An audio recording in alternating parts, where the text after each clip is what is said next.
ஒரு வேதியியல் மாற்றம் என்னுள் உன்னை கண்டால் ஏதோ நடக்கிறதே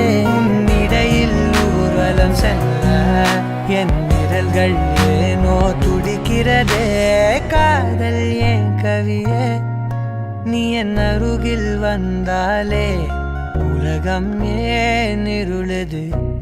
பகலிரவாய் மாறுது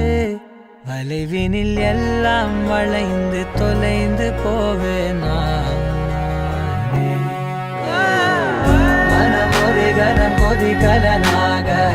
தவறுகளின் இசையன மாற தொலைவுகளை தொலைப்போம்